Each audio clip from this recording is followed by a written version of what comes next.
oneness of our original awareness state is evident when a baby is born. The baby recognizes nothing of its surroundings. As far as a baby is concerned, everything is still oneness. We then start to learn to interpret the stupidity of our brainwashed parents. We then learn a number and language system and become indoctrinated in the seductions of our other senses, and so the reality we call life starts to take shape. We then store a memory bank full of events to recall. Add to this mix the trauma of fear, stress, and anxiety, followed by religious guilt and decades of subliminal and not so subliminal programming. We then become totally hypnotized, and just like sheep, we follow the pack, going through life like mindless zombies. We accept this version of reality, a version we never questioned or chose, but deep inside we know something's not right. We're too gutless to speak out, afraid of being ridiculed by everyone around us, not to mention the constant media bombardment that has brainwashed us and molded our attitudes about everything until we accept these viewpoints almost without question. But now the time has come, the time to question our true reality. So, get ready. Everything that you think as being real and true will fade away. Get ready to move away from the trance state and reconnect to our original awareness and wisdom state. The freedom and liberty of eternal paradise is ours.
Then, oneness decided it would like to experience a new reality in which it can experience itself subjectively.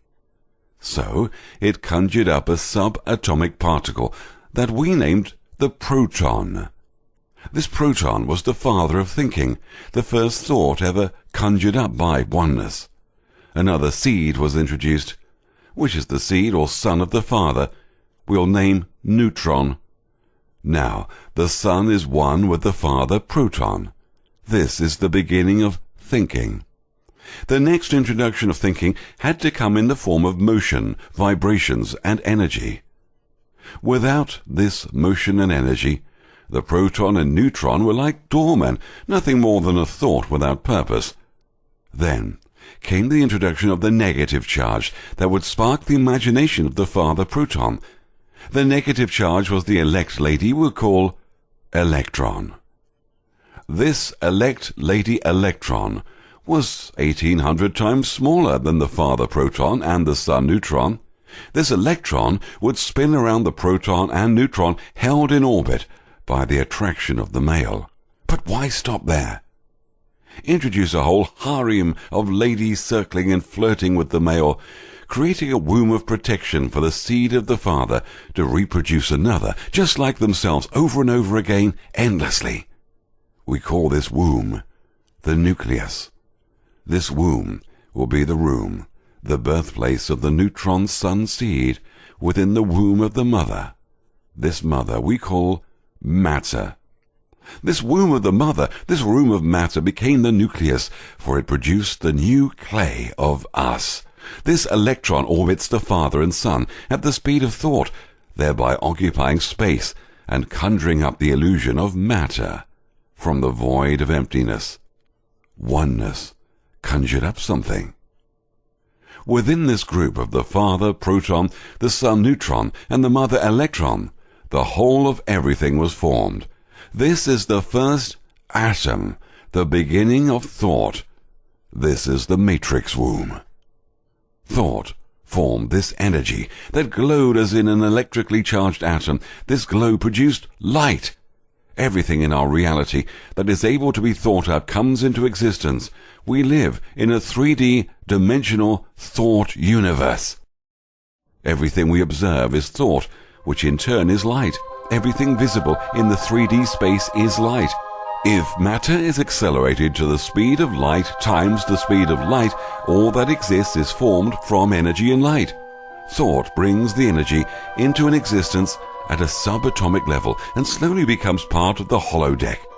This so-called reality is like holographic Lego building blocks. Everything around us was created from thought, and which in its original state permeates, penetrates, and fills the interspaces of the universe. A thought in this substance produces the thing that is imaged by the thought. This is the ayin of Judaism, where something is created out of nothing. When thinking a thought of corresponding sounds and shapes, suddenly matter appears.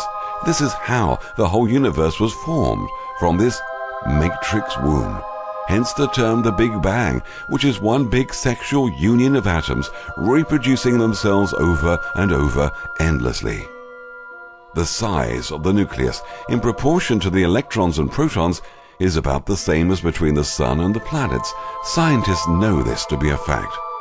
The atom symbol represents a ray of life. This was conjured up by thought. Thought became the Egyptian god Thoth. And no, Thoth is not an alien or a creature. This is just a representational symbolism of thought. Thoth is the creativity of everything known to man. The ancient Egyptians credited Thoth or thought with the words science, philosophy, and magic. The Greeks credit Thoth with astronomy, astrology, the science of numbers, mathematics, geometry, medicine, theology, botany, civilized government, the alphabet, writing and reading. Thoth was the true author of every work, of every branch of knowledge, both human and divine. Greek mythology named Thought Hermes. Romans called Thought Mercury and made them gods. Adam and Eve. Adam and Eve are the names given to the two reproductive characteristics of the atom and the light. Adam is the first atom. Eve refers to the light emanating from that form. Atoms form the first humans, hence the name and play on words. Eve is the dawning of creation, the coming of the light. Eve is likewise the evening or the end of the light. This symbolizes the beginning and the end of the light, the Alpha and the Omega of the bringing of light. Adam and Eve together are the symbolic names for the electrically charged atom symbol, which in turn symbolized the light bringer, the bright morning and evening star. Together, they represent the creator of light, the creator God called Lucifer, who is the light bringer. This production of the physical light is the ability to see. The ability to see is produced by the electricity contained within the atom. Lucifer. The name Lucifer is derived from the word Lucim Far. Lucim means bringer. Far is light, the bringer of light. Genesis chapter 1 of the Old Testament fills in without any doubt who the light bringer is and who or what Lucifer is. Genesis verse 1 and 3 states, "In the beginning God created the heavens and the earth. Then God said, 'Let there be light,' and there was light." Already a hypnotic trance has been established. Of course, very few will even question if there is a God. The same concept of the light bringer has been applied to Jesus as well. In the New Testament, Revelation 16, we read, "I, Jesus, am the light and morning star."